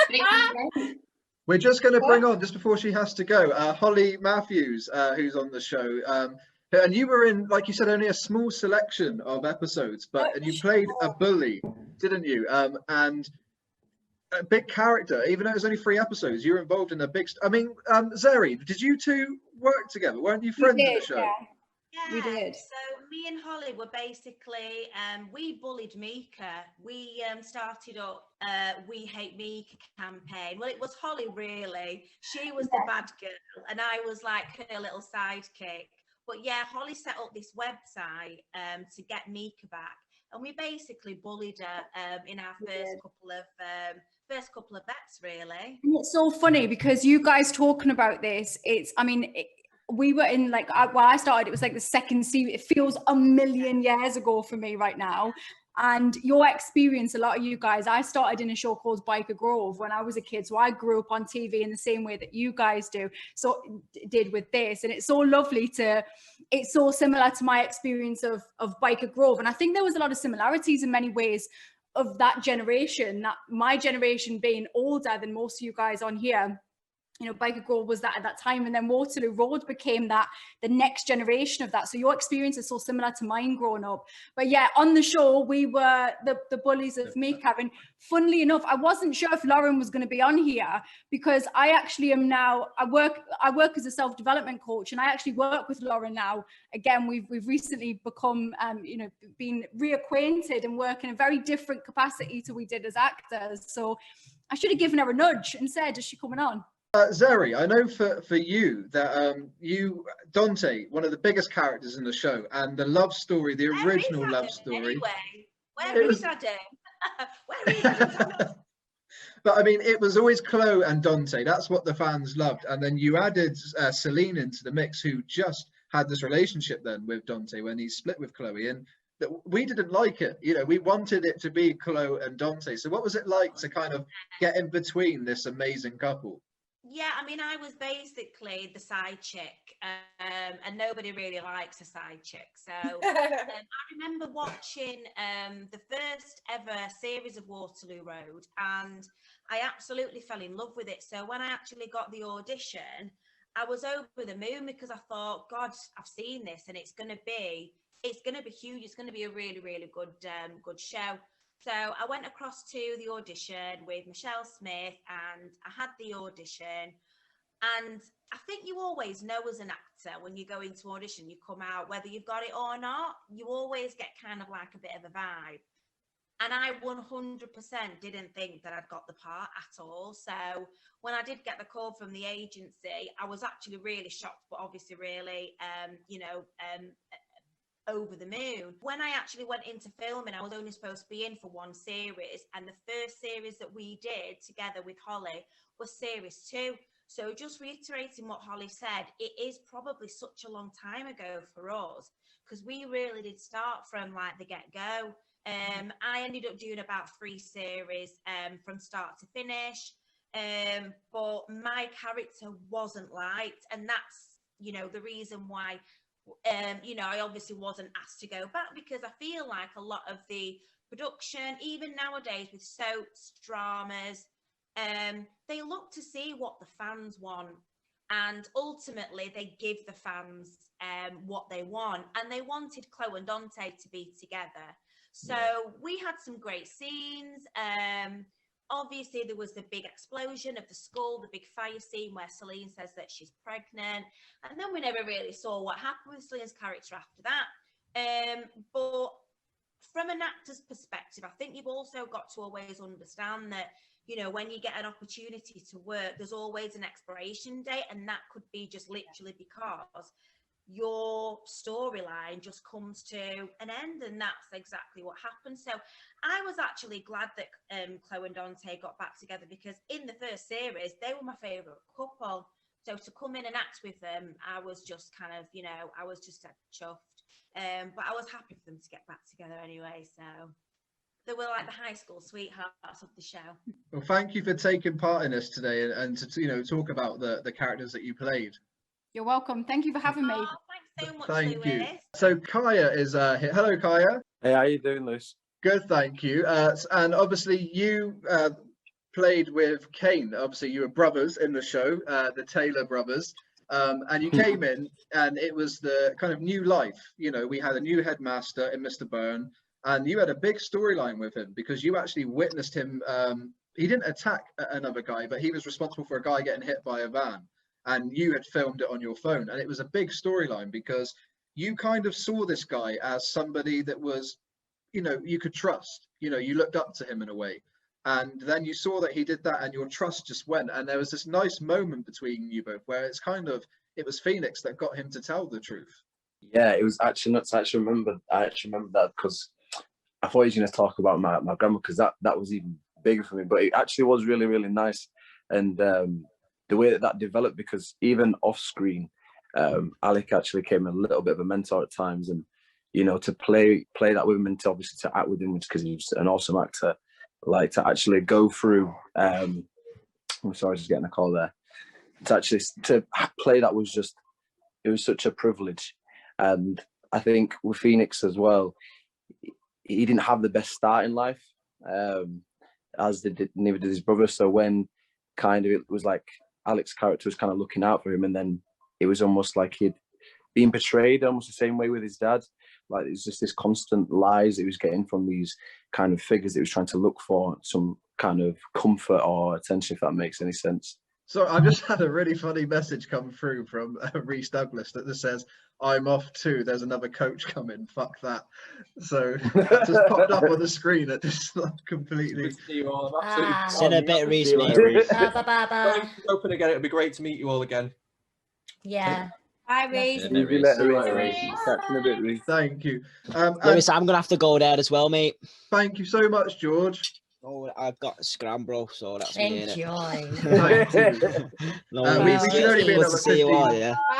Bye, George. Bye. See you later. So we're going to go to Dean in just a couple of minutes. But Kane, I mean, you both, like you said, you were worried that you were going to be taken into care. You know, you had a rocky relationship with your father on the show. And there was that worry that, you know, you kind of hid your nan's death. You know, she was upstairs in the bed, if I remember correctly. And you That's right. lied about it because you didn't want to get taken into care. And it was a sad storyline, really, when you think about it. Yeah, it was kind of a few hurdles for Harley and Phoenix. Also, I don't think I mentioned it, but I apologise about the tooth. I had it knocked out like New Year's. I was drinking a bottle of champagne and my sister tried to grab it and now I look like Nosferatu. I didn't notice. Yeah, I didn't even notice. No, I'm just fighting all the time. No, there was like quite a lot of hurdles for Harley and Phoenix, unfortunately. But I like to think that we overcame like quite a few of them. Because like Kaya was saying, our first episode was with our nan dying. And that was like I think that was like the first week's filming. And like Kaya, I was like kind of new to that whole acting thing, and I'd only done extra work before, so it was a lot of challenges, especially with it being so emotional right from the get-go. It was actually nuts. It was crazy. And John Thompson, what an amazing guy to work with. It's so funny, like, as you know, like in real life, he's always joking. Do you remember the beating scene? So, all I actually remember about John Thompson was literally him just getting into trouble all the time on set and always being told to shut up. And then he just taught us this drumming thing with his hands. He was just sat there. He's like, oh yeah, you know these. He's like a paradiddle or something like that. And he was just going off, and it was just nuts. But I just remember like just being thrown into the whole thing was just nuts, like Kane said, because not much acting experience beforehand. And I remember when with the whole grandma scene, it's like I had to cry, and I'd been practicing for ages, and I really thought that I'd kind of got it down and thought I was going to be able to cry on the day. It just wasn't happening. And literally, they had to put this weird kind of like Vaseline thing under my eye, and I was like, oh yeah. Yeah, I was like, the tear stick. I was like, oh yeah, it's not even working. It's fine. I need some more. Put it on. 2 minutes later, oh my gosh, I couldn't even keep my eyes open. I was like, it was awful. I swear to God, I used so much of that I literally built up an immunity to it. It's crazy. I mean, Kane, for you in the show, I mean, you were a big part of us seeing the mellow side to Grantley, because you had this amazing relationship, Harley and Grantley, because you remember the poem that you wrote, and it was based on Grantley. He inspired it, and it was such a moving scene on, it was his last episode, in fact. So what was it like for you to play such a role in Grantley Budgen's final scene? Obviously it was very emotional, not just for the characters but for the cast as well. It was probably one of the most difficult scenes I've done, because I had that attachment to Phil as well, and it was obviously a very challenging scene to begin with, but it was a really cool development that they kind of brought out with Harley and Grantley, kind of breaking down his softer side. It was kind of a crazy story, and it had a lot of ups and downs. Not that I remember kind of a lot of it. I haven't watched it in years, so it's all kind of a bit fuzzy to me. But I remember it being very difficult, but I enjoyed it a lot. Well, we're going to talk in just a moment. I'm going to, just before he goes, the brilliant Dean Smith, who of course played one of the most awkward characters, it's fair to say, in Waterloo Road history. He wasn't awkward. I mean, he poisoned the brownies, which caused everyone to go to the loo.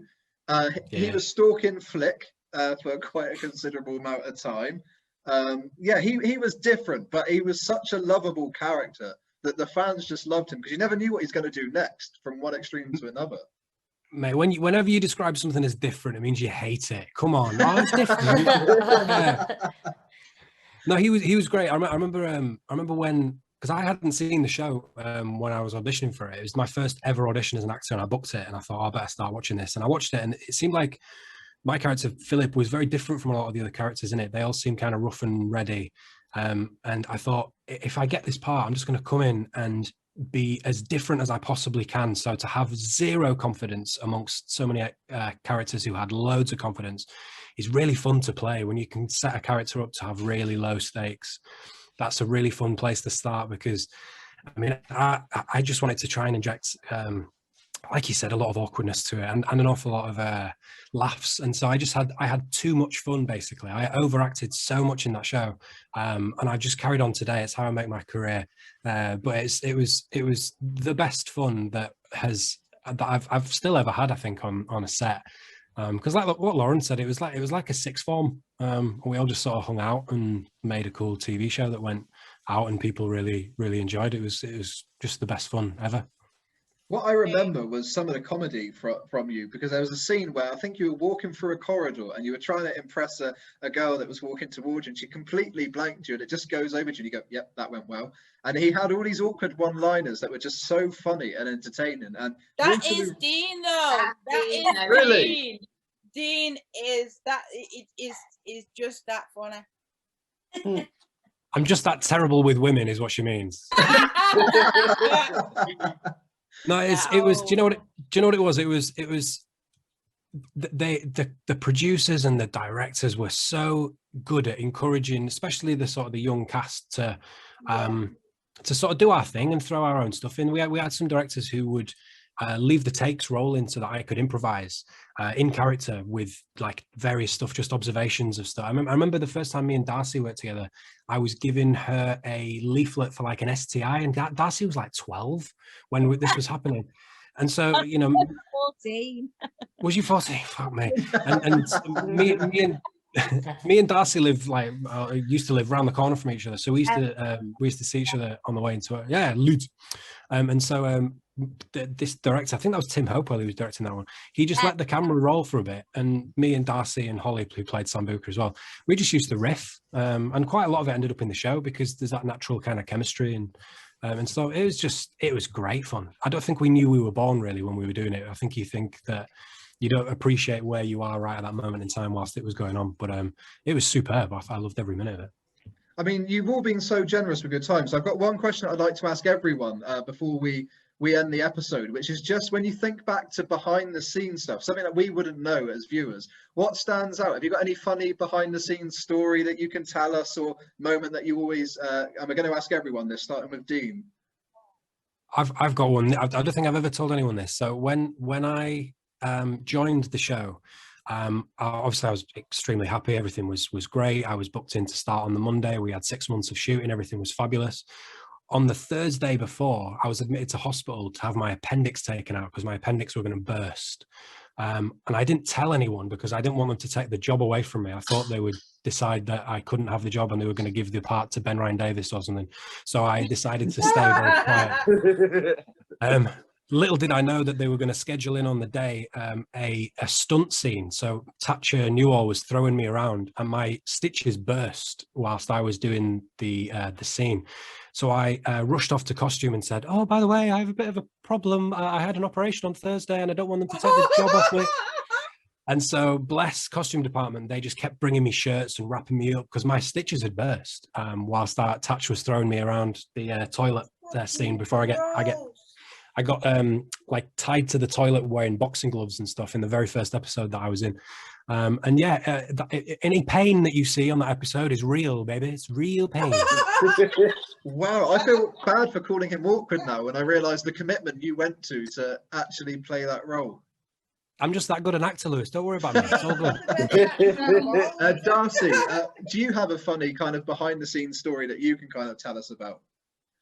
It's actually not. Can I tell a nice one? Yeah, anything, yeah.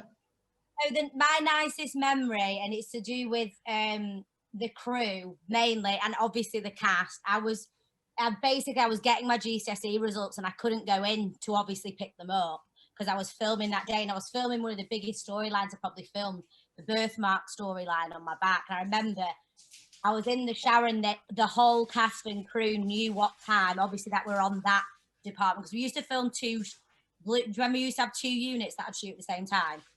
So the unit that was shooting at that time knew what time my mum was going to ring for me to get my GCSE results. They stopped filming completely, made me put out a loudspeaker and all read out, and so I could read out my GCSE results. And it was just so nice because it made me feel, because obviously then they all appreciate, even though it's a really adult environment that you work in, that it was really important to me because I was a bit of a swot at school. So it was really important for me to get my GCSE results. And I just remember it made you feel, it was just so nice that it was, even though it's so important, time's really crucial when you're filming. So it was really important for them to keep rolling and keep doing it. And they stopped the whole thing, then had a little celebration and brought me a cup of tea to say well done. And it was just lovely. I got to say, you mentioned the scene with the birthmark, and I got that's some of the best acting when I look back on Waterloo Road. You smashed that. It was such an emotional piece as well. Oh, thank you. Do some people still DM me saying, is your birthmark real? No.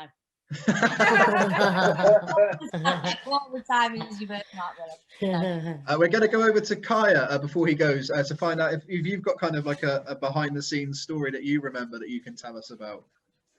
I think my behind the scenes kind of thing is just Phil. Phil used to just kill me every single day. Like, he used to come out with the most craziest noises. Like, there's one he used to be like, ooh, ooh, ooh, ooh, ooh, or he'd be like, literally, he'd just have everybody in stitches, and he'd just come in with his rosy cheeks, and you just know what had been going on, and he was just the funniest man, like, to me, like, behind the scenes, like, ever. He literally just made every day so good. It was mint. I know you got to head off, so thank you so much for taking part and joining us today. No worries. Thank you for inviting me. You're going to kill me. Rebecca, what for you stands out as kind of like a memory behind the scenes that you can share with us? I think overall it was genuinely, I mean, I did most of my scenes, obviously I did with Ben and Lindsay, and just the laughs and the fun that we used to have and we used to get up to. It was just, I mean, that was the main. Sorry. Yeah, just that was the main thing I remember overall during the show. Obviously, it's a long time ago now, so it's hard to remember everything. But what really does stand out is the camaraderie of everyone and how everyone got on. I mean, just sitting here on Zoom and I'm seeing everyone's faces, and honestly, it is just so lovely to see everyone. And everyone's just so gorgeous, and it's just so lovely. But that's what I remember the most, just how we all got on so well, the laughs we had, the fun we had. Man, you stole mine. I was like, this literally isn't one thing I was going to say. It is though, because I think, I the show that I was doing before, I was more of a child on it. So when I got onto Waterloo Road, well, I was over 18. I don't know, maybe about 19 when I started. And I felt more like a grown-up, and it was really nice because I was in a cast where a lot of them were the same age as me, so I felt more like I wasn't a child in an adult world. I felt more of like Rebecca, you've got to give your previous job a shameless plug. Oh yeah. Hey Dean, I've learnt from you. I like it. Yeah, that's true. Yeah, so when I was in Shameless, thank you. It was a completely different experience because I was always sort of the baby of the show, and I sort of grew up on it. When I came into Waterloo Road, I felt like it was a lot of the cast were my age, so it was a very different experience coming into that, and it was just amazing. It really was. And well, now we're going to go to Georgia to find out your kind of behind the scenes memory that stands out to you. I would say, I was just trying to think, and someone said Phil, and he was so funny, and I would say Chelsee. I loved working with Chelsee. She was just so much fun. She's wicked. I loved her performance, and I just loved the fun that we'd have whilst we were working, and the cameraman would wind her up something special. She'd be like, can I see myself if I go, and they would go, yeah, if you move quick enough from behind in front of the camera to the monitor, you can see yourself. And she was trying, and they go, oh, you just missed it. I'm gutted Chelsea's not here now to speak for herself, but Chelsee, I loved working with her. She's just fun, yeah. And what about for you, Lucy? What stands out as a moment that you look back to that kind of makes you laugh, or just a nice story? Got two. One of them really makes me laugh, and one of them makes me feel a little bit ill, and I don't know if anyone remembers. So we had a cooking scene with Brantley, and we went to I think it was Rochdale, and we used their kitchen, like what the kids would use for their college. And I'll never forget the props department clearly hated us because they decided that our class was going to learn to cook a goat's cheese tartlet. Now, bearing in mind, this is the middle of August. Yes. Do you remember? There was no air conditioning. I don't know if you lads remember. And the smell of these goat's cheese tartlets, I don't even like that to begin with, but as the day went on, it got hot and it just got smelly, and it was absolutely... Every time we came back to set, yeah, that smell was got there. worse and worse. Putrid. It was absolutely horrible. And then the other one, I won't mention which teacher it is, but we were lined up in the corridor about to go for a take, and I think the whole point of it was the teacher was talking to us as we each walked into the classroom. And again, me and Lauren have to be very sassy, very like don't give a hoot. Seconds before we go for a take, they say turn in. I think they do. Can't remember. And then been a while. Seconds before they say action, this teacher, who will remain nameless, when all of us just smelt it, and they went, yeah, that was me, sorry. And it was a very impressive fart. The noise was impressive alone, but the smell was even more impressive. But we had to have this straight face. So there was about 4 seconds of complete silence where the crew and the cast were like, we're going to remain really professional. Even though someone's farted and it's like a character fart, we will remain professional.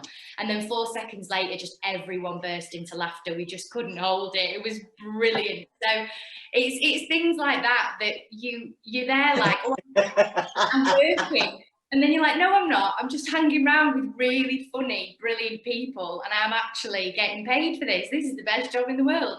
So yeah. And then the problem afterwards, which everyone will nod when I say this, you try and do a scene afterwards, do a take afterwards where they go, yeah, all right, you've had a laugh now, stop laughing now, because we've got to carry on. You can't do it. No way. I think my world record with that is making me laugh, because Holly used to make me laugh all the time. I think I did 36 takes. Wow. That's impressive. Record. 36 takes. 36 takes. You don't even get 36 takes to shoot in a day now. It was a very, very high number because I couldn't stop laughing. Yeah. Nick, do you remember Nick who used to be one of the Nick who was obsessed with monkeys? Was he a great? Yeah. I think he used to make me laugh all the time. It was him that would wind up Chelsea. Yeah, he was the funniest. I love Nick. Nick. Lucy, who was the teacher then? Did you say that?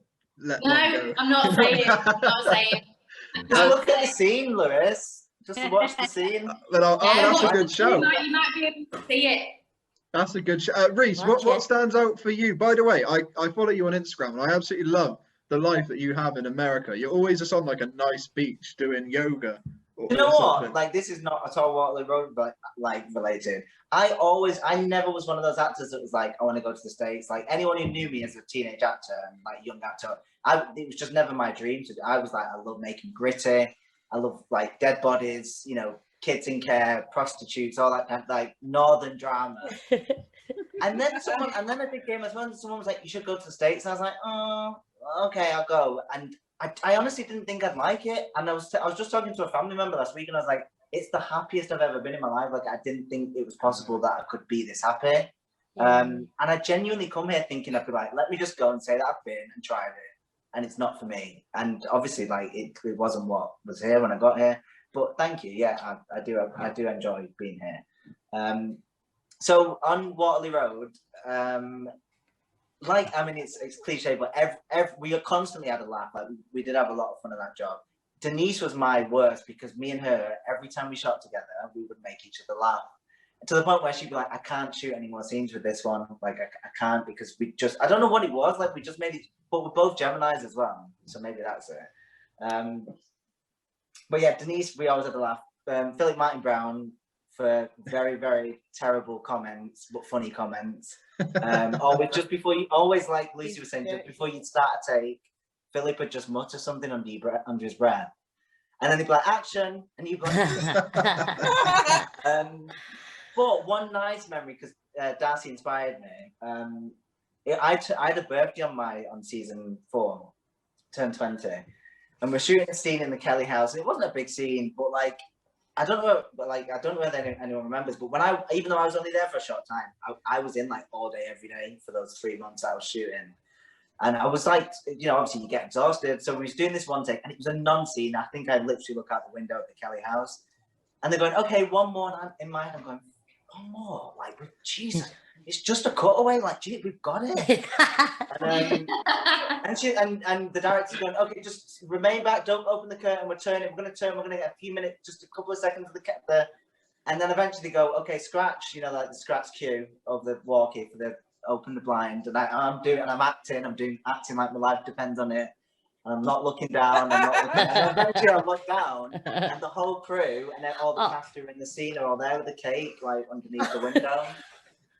But I was so into it that for about a minute and a half, I'm doing my best, like looking at things, like, looking down the street. Why is no one cutting it? Why is no one cutting it? So that was a beautiful, and everybody sang happy birthday to me. So like, it's a very nice and sweet memory, but it's one that I just thought of. But we had a laugh all the time. You know what I've just thought of, Reese? One of my nicest memories of you, but it's from Grange Hill. When I came to the green room, do you remember my little brother and you cane rode all his hair? When he was 4, Erin, he's now 22. I know, because you've got 2 brothers, right? The other one's not. And how's your mum and dad? Yeah, my mum and dad are good, but Perry's 30, but Erin's 22. But I always remember that because I remember my mum being in, and I just remember you in the Grange Hill green room, cane rolling Erin's hair. Multi-talented, Lewis. Yeah. Hit me up if you want a lace front. Do you know what I love is when you're talking about is what? Oh no, sorry, I was just saying I remember your brothers. Yeah, and it feels like it was yesterday. Lauren, what stands out to you as like a funny moment that you remember kind of on your time on the show? Been trying to think because, you know, my one got stolen. But literally just laughing 24/7, like from the minute I was saying, like it was like you hate it, your man getting up, having to get picked up. The driver would be like, they'd be like, if there wasn't a driver, mate, I would never have made it in. I was like, oh, it's so annoying waking up at this time. How dare you? Like, I hated it all the way up to the door. Hated it. Oh, it's so annoying. Like, don't even get up to school this early. Like, what? Oh man! And then people in my face. Yeah, hi, morning, whatever. And then it would be like, I'd get that drink. And it would be the best day ever, every single time. It was like everyone has such a, like, it was just, we was all laughing so much. Oh, I know. How open everyone was, right? I'm not going to say who it was, but how everyone could talk about how if they wanted a shit, they could have one. If they wanted it to fart, it was coming. It was like, it's coming, it's too late. And we'd all go, oh, what? That's like all you would hear all day. I never farted. I'm like, I don't remember these conversations. You boys are the worst. That was some next green room, like. You're painting a good picture of the cast here, Lauren. It was so much, but that's what was so good about it. Like, it would be like you in the middle of a conversation, people would stand up and you go, oh, going for a shit? Yeah, going for a shit. All right, cool. And I hate my new job, man. Lauren, this is going out online. No, I appreciate that. No, I appreciate that, Lauren. I'm not going to leave you hanging. You've got to feel. Okay. Yeah, let's be real. Let's be real, and let's be liberated in an environment in which we feel most comfortable to talk about it. I feel it. I think we'll move over to Mr. OnlyFans from the south and find out his funny moment. Moving on swiftly from the toilet talk. From the shit talk, we'll go to Mr. OnlyFans. You on OnlyFans? You on OnlyFans? Yeah, speaking of shit, let's go up to Mr. OnlyFans. I think Dean was asking me to get me top off and stuff like that. But you only get that if you pay for it, Dean. Sorry. Yeah, but Ben, the difference is I direct messaged you with that, and you just sent look at my OnlyFans to everyone. So That's what I was like. Oh yeah, did you not realise? Oh, I'm not really all fay with the old Zoom stuff, so I didn't realise what we were doing. Yeah, we all got it. That's why everyone laughed when Well, I read that. I wondered what that was about. Lucy was talking and everyone laughed. Live your truth. I was messaging Ben and Tom trying to make them break character whilst they were talking, but I direct messaged them, and then Ben just sent to everyone, check out my OnlyFans. So, for you, sir.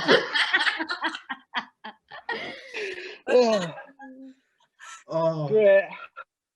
So, what's your funny moment? Obviously, I think you created one tonight. Yeah, no. there's like, I don't know. There was a time when I just started making up random names in a scene, and there was a character called Mr. Hargrove, and I just started calling him Mr. Cosgrove, but because I did it, like Tina O'Brien did it, Lindsay did it, Becky did it, everyone in the scene just started going around saying this name that I didn't know who it was. We weren't a character in the show. And then there was a time when we had a scene where Darcy had to throw a cup of water in my face, but it was like part way through the scene, she took this cup of water in my face. But like she did it from underneath, so it went up my nose. So for the rest of the scene, the water like seeping down into my mouth. So I was like carrying on like, oh yeah, this is great. Like, wibbly. Horrendous. I did that to quite a lot of people, I think. You've just made my night, not realising that you sent that message out to everybody. So when Lucy's talking, all we see is check out my OnlyFans. Everyone in this chat, or everyone who's watching this chat. Oh, I'm going to put a screenshot up so everyone that's watching it can check out your OnlyFans. The link. Make one now. You're going to make a fortune, Ben, now. Don't regret saying it. Right, guys, I've got to go. Tom, what about you? What stands out as kind of a funny behind the scenes moment that you can tell us about? I mean, there's so many, to be fair, but I'll say one quickly. There was, I think it was series 4, when there was a bit of a lull within the scripts. So basically, you get sent, for those that are watching that don't know what happens, you get sent the script, then you get sent amendments, so like pink, green, blue, further down the line. And I think some of the, how many million? Some of the older actors had got to a point where they were like, we're going on strike because it just wasn't fair. Like, the likes of Eva Pope, who was constantly in every single day, and her scenes were changing. It just wasn't fair on her. So we kind of all clubbed together and were a bit like, well, it's not very good at this. So a few, I mean, I didn't, but a few of the older members of the cast were going up to producers saying, look, this is not on. Anyway, it got to point, I think I'd done like 2 months of my character's been the most paid over like extra ever. I had no lines. I think Dean was the same. And Smithy once, me and him had these jokes every day, like, oh mate, how many lines you got today? And he goes, oh, I've got loads. About you? Loads. And we had none. But we'd always be brought in just in background and stuff. Anyway, I was one day in the makeup chair, and Dean comes in and he goes, Dean, I don't know if you remember this, but you went, mate, it was in the, you've got a big day today. And I went, here we go again. I've heard all this before, mate. Let's face it, I've got nothing to do. And then he was like, mate, no, I'm being serious now. And I remember I think it was Jenna doing my blusher. And anyway, you get like given like small pieces of the script that you got for the day of filming.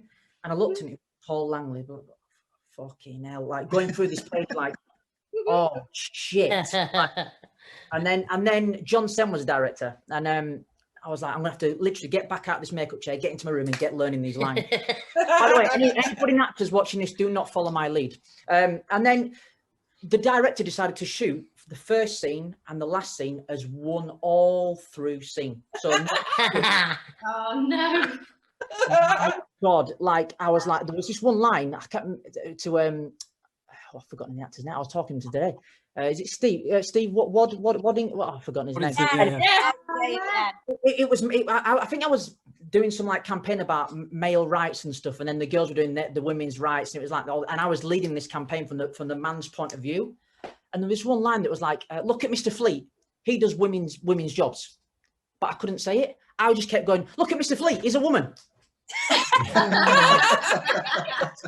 Cut, and I'd be like, what's happened? And Smith, it got to the point where, like, I mean, 36 takes for you, Darcy. I think mine were way more than that. And he got to the point where Dean just went, mate, it's Mr. Fleet does women's jobs. That is it. And then when the actual scene was aired, it was on for like 2 seconds. They must have cut it. Do you know what the best thing about that is, Tom? Is that you'd got in such a habit of not looking at the sides the night before. I knew that you were doing this, and then I looked at the sides because that's our actual job, and I was reading them. I was reading them, and I was thinking, "There's no way on earth Tom has read what tomorrow's is. Otherwise, you'd be learning them." So I took great pleasure in going into makeup and saying, "You're right, Tom. What are we doing today? Then you're on the camera today." I feel like I was the female version of you, Tom, in it, because I used to do that as well. I'd look and I'd be like, nothing again today. I'd like to say I don't know how I got away with it, but I didn't. Because A, I'm broadcasting now on this, and B, the fucking scene got cut. So, listen, guys, I must really scoot because I feel sorry because I've got a newborn who's 6 weeks old, and Claire she's been on Claire's tits, so I feel like I should go and do a bit of support. Lewis, you're an absolute legend for doing this. So I love all you lot on this. Reese Noise smashing it in LA, you bastard. Love you loads. Thank you. Kane, good to see you. See you later. I think we still got Kane. Well, Kane, do you have a funny moment or a memory that kind of you look back to on your time on the show? Oh, sorry, I just thought I had a moment there. That's kind of a complete shame. I was literally going to bring up the amendments. That was like my one thing because it was something everybody kind of agreed with. It was like some days we'd have, 3 or 4 different sets of amendments. I think at one point we were going to call the football team the amendments at one point. I don't know. I have so many funny memories from the show. I really just can't pick a single event because it was all just a great laugh from start to finish. And I just don't know. There's just so many. Quite a few. I just can't even pick one. But it was just a great laugh, and it's just so great to see everybody's faces.